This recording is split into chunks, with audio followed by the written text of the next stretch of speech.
यहाँ एक माध्यम ले रहे हैं, ये वो डिब्बा बनाए, इसमें एगो माध्यम ले लिए कोई, इस माध्यम के अंदर वैद्युत क्षेत्र उत्पन्न करने के लिए, सुन रहे हो, इस माध्यम के अंदर वैद्युत क्षेत्र उत्पन्न करने के लिए किसी धन आवेश की आवश्यकता होगी। इस माध्यम के अंदर क्या उत्पन्न करना है? वैद्युत क्षेत्र। इस माध्यम के अंदर क्या उत्पन्न करना है? वैद्युत क्षेत्र। वैद्युत क्षेत्र उत्पन्न करने के लिए क्या लेना पड़ेगा? कोई धनावेश लेना पड़ेगा। तो यहाँ एक बिंदु O ले लिए और इस बिंदु पर हम एक आवेश रख लिए, प्लस क्यू आवेश ले लिए। इस बिंदु पर क्या रख लिए? कोई प्लस क्यू आवेश रख लिए। सुन रहे हो? अब आप जानते हैं कि प्लस क्यू आवेश के कारण जो वैद्युत क्षेत्र उत्पन्न होता है, उसकी जो वैद्युत बल रेखाएं होती हैं वह उससे दूर बाहर की ओर होती हैं, ठीक ना? तो इसके कारण जो वैद्युत क्षेत्र उत्पन्न होगा, उसकी जो बल रेखा होगी वो उससे दूर बाहर की ओर होगी। तो इससे एक सीधी रेखा, इसकी एक वैद्युत क्षेत्र ले लिए, मतलब वैद्युत क्षेत्र में कोई एक वैद्युत बल रेखा ले लिए जिसकी दिशा किधर है? उससे दूर बाहर की ओर है। समझ रहे हो ना? इस प्लस क्यू आवेश के कारण जो वैद्युत क्षेत्र उत्पन्न हुआ है, उसकी जो बल रेखाएं हैं वो उससे दूर बाहर की तरफ है। समझ रहे हैं? अब इसके वैद्युत क्षेत्र में ही, सुन रहे हो, कहीं दो बिंदु ले लेते हैं और इन दोनों बिंदुओं के बीच, सुन रहे हैं, इन दोनों बिंदुओं के बीच हम आवेश को स्थानांतरित करेंगे। क्या करेंगे? एक बिंदु से दूसरे बिंदु तक आवेश को लेकर के जाएंगे। तो आप जानते हैं कि वैद्युत क्षेत्र के अंदर दो बिंदुओं के बीच जब आवेश का स्थानांतरण होता है, तो उस आवेश के स्थानांतरण में जो कार्य करना पड़ता है, वह कार्य ही उसमें वैद्युत विभव के रूप में संचित हो जाता है ना जी। तो यहाँ वैद्युत विभव उत्पन्न करने के लिए, यहाँ देखिए, एगो हे बिंदु पर हाई बिंदु बी है, हाई बिंदु ए है। तो बिंदु बी पर हमने क्या रख लिया? कोई धन परीक्षण आवेश क्यू नट रख लिया। बिंदु बी पर क्या रख लिए? कोई धन परीक्षण आवेश क्यू नट, ठीक ना? समझे जी?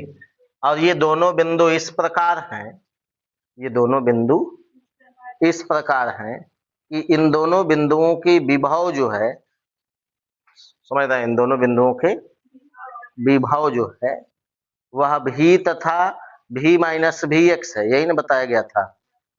तो बिंदु बी का देखो, दूर जाने पर, उस दिन बताया था ना, दूर जाने पर विभव का मान क्या होता है? घटता है।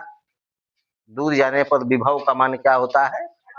घटता है। तो यहाँ बिंदु ए का विभव जो होगा वह भी होगा और बिंदु बी का विभव जो होगा वह भी माइनस डेल्टा भी होगा। समझे? बोलो जी।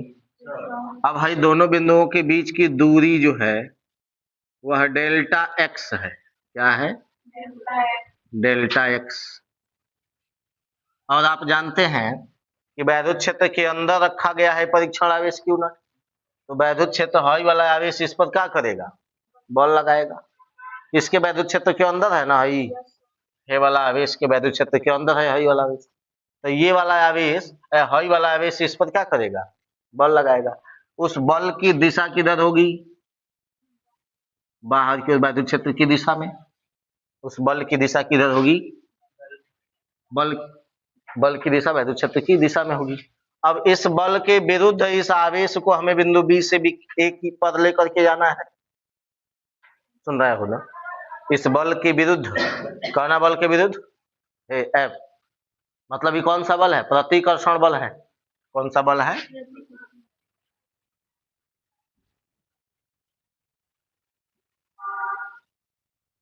प्रतिकर्षण बल है। इस प्रतिकर्षण बल के विरुद्ध हमें इस आवेश को कहां से कहां लेकर के जाना है? बी से ए तक लेकर के जाना है। समझ में आया? तो हमें बाह्य बल लगाना पड़ेगा। कौन सा बल लगाना पड़ेगा? बाह्य बल। उस बाह्य बल के द्वारा जो कार्य किया जाएगा वही कार्य हमें गणना करना, ठीक है ना। भाई समझ में आया है? देखो तो भाई इतना बुझाया का लिखे हैं, चित्र समझ में आया अभी तक? अभी तक इसमें क्या क्या किए हैं बुझाया है। सबसे पहले क्या लिए हैं, एगो माध्यम लिए हैं, जिस माध्यम में क्या किए हैं, एक एगो धनावेश रख लिए हैं, इस बिंदु पर एगो धनावेश रख लिए हैं। काहे रखे हैं? क्योंकि इस माध्यम में हमें क्या उत्पन्न करना है, वैद्युत क्षेत्र। वैद्युत क्षेत्र उत्पन्न करने के लिए इस आवेश की आवश्यकता है ना जी।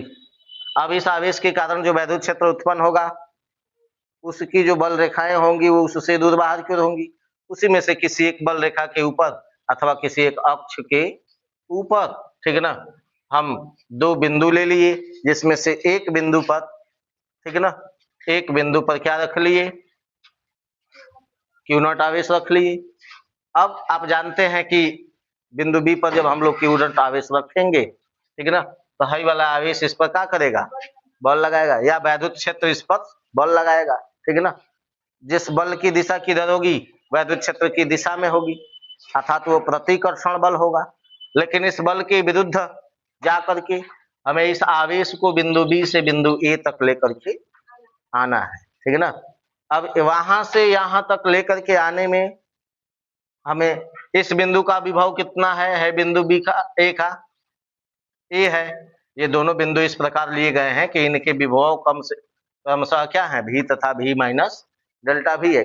भी माइनस डेल्टा भी क्यों लिखे हैं, क्योंकि आप जानते हैं दूर जाने पर विभव का मान क्या होता जाता है, घटता जाता है, ठीक है ना, समझ रहे हैं। तो अब यहां से यहां तक लेकर के जाने में बी से ए तक लेकर के प्रारंभिक बिंदु हो जाएगा और अंतिम बिंदु है, समझ रहे हो ना। ये प्रारंभिक बिंदु है, अंतिम बिंदु है, ठीक है ना। तो प्रारंभिक बिंदु से अंतिम बिंदु तक लेकर के जाने में जो विभवांतर होगा वह अंतिम बिंदु माइनस प्रारंभिक बिंदु के बराबर होगा, समझे। तो अब यहाँ एक चीज आती है विभव प्रवणता। क्या चीज, विभव प्रवणता। विभव प्रवणता क्या है, तो विभव प्रवणता देखिए क्या होती है, जब हम लोग दूरी बदल रहे हैं, सुन रहे हो, तो दूरी परिवर्तन के साथ साथ विभव के मान में भी तो परिवर्तन हो रहा है ना। देख रहे हो, बिंदु बी का विभव भी माइनस डेल्टा भी हो जा रहा है, बिंदु ए का विभव कितना है, भी है।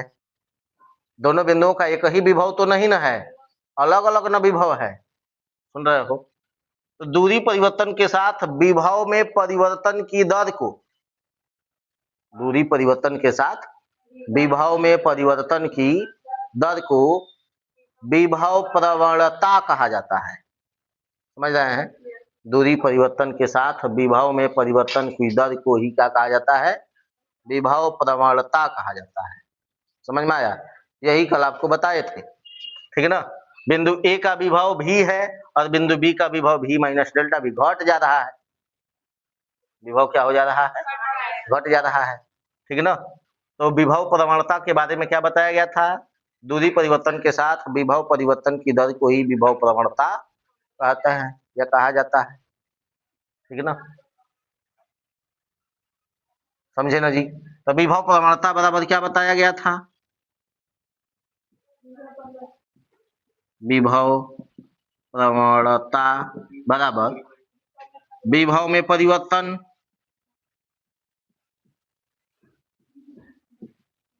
बटा दूरी में परिवर्तन। विभव में परिवर्तन बटा दूरी में परिवर्तन। विभव में परिवर्तन कितना हो रहा है में से इसको घटाइएगा तब ना पता चलेगा है? विभव में परिवर्तन माइनस में डेल्टा भी और दूरी में परिवर्तन डेल्टा एक्स, इसी को हम लोग क्या कहते हैं, विभव प्रवणता, समझे। इसी को हम लोग क्या कहते हैं, विभव प्रवणता, ठीक है ना। अब आगे इसमें ये विभव प्रवणता जो है वह वैद्युत क्षेत्र के साथ किस प्रकार संबंध स्थापित करती है, विभव प्रवणता वैद्युत क्षेत्र के साथ किस प्रकार से संबंध स्थापित करती है। इसके लिए जो बल की बात हम लोग कर रहे थे, उस बल उल को अगर निकालें तो उसका भी पता चल जाएगा।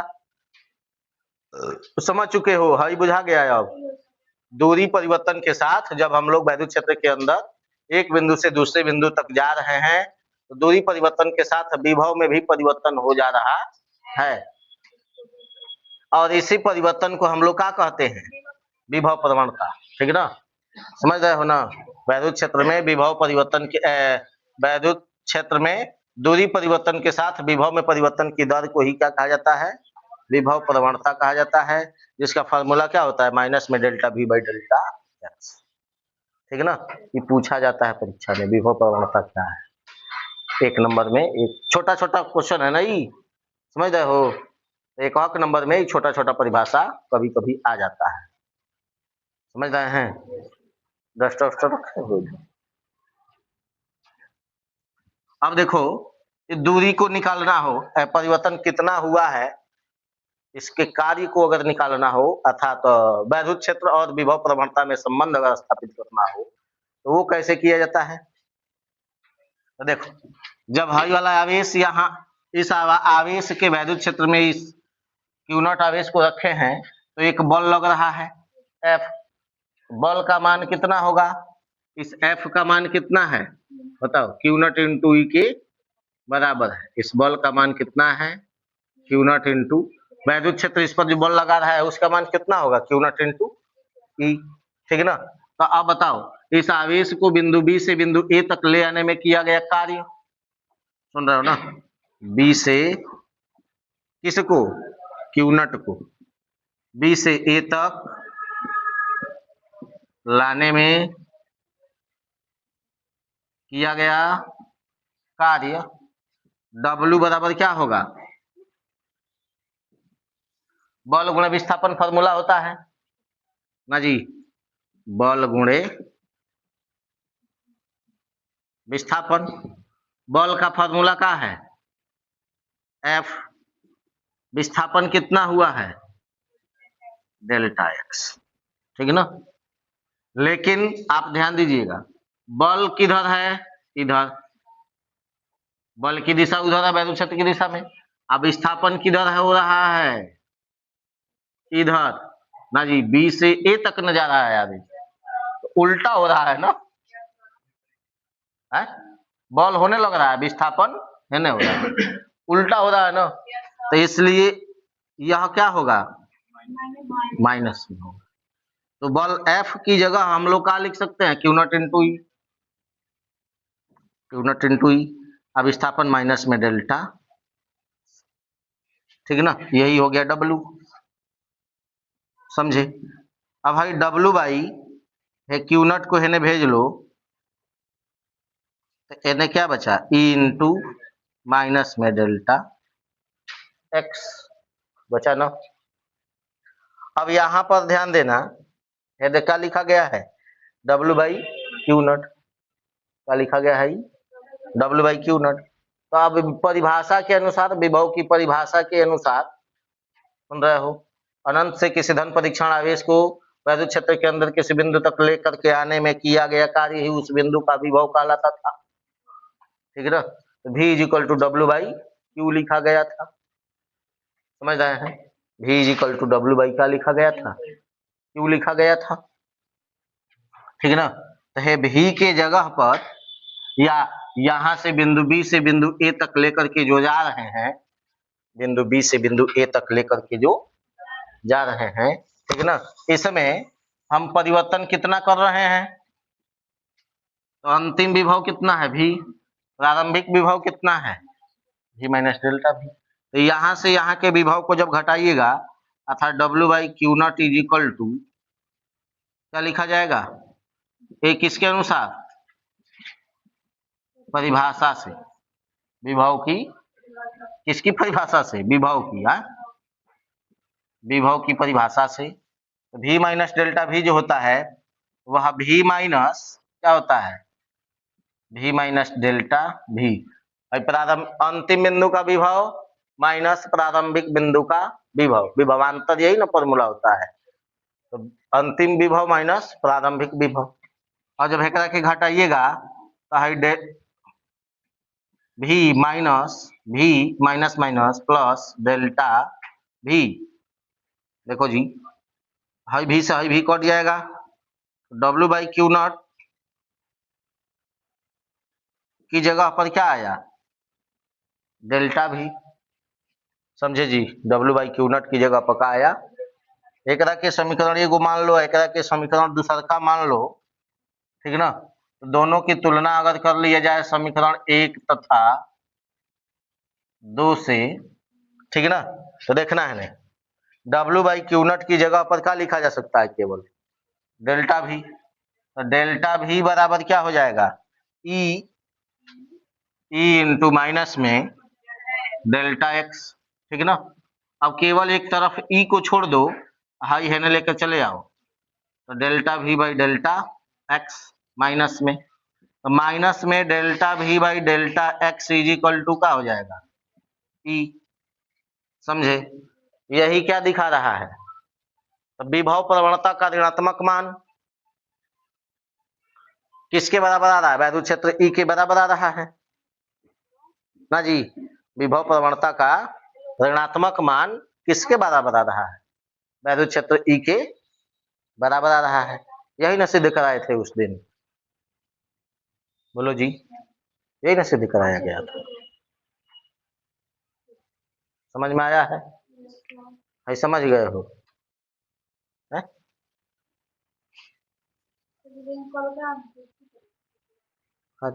दूसरे तरीके से तो मैं पूरा लिख लिख के बताया है, मैं शॉर्टकट में बताऊंगा। मैं एक एक पॉइंट लिखे हैं, कहाँ से कहाँ लाए हैं, कहाँ रखे हैं, मैं शॉर्टकट पे बता दी। समझ में आया, बड़ी बुझाया है जाएगा।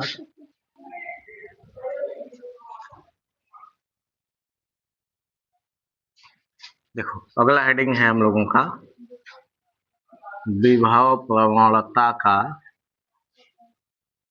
मात्रक एवं विभव।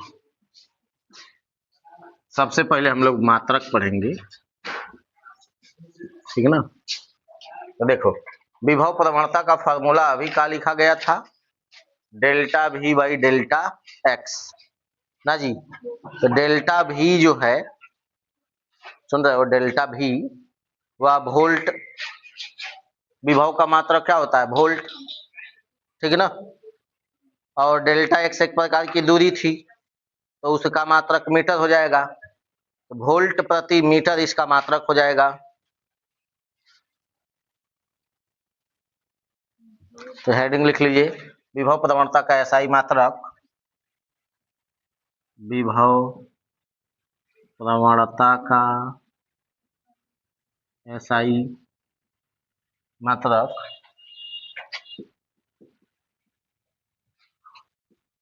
वोल्ट प्रति मीटर होता है, ठीक ना।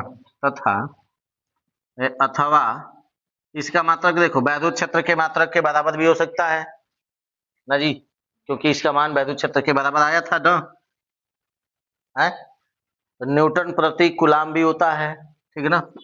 अथवा न्यूटन प्रति कूलाम होता है, मतलब 1 न्यूटन प्रति कूलाम बराबर 1 वोल्ट प्रति मीटर। या आगे लिख लीजिएगा,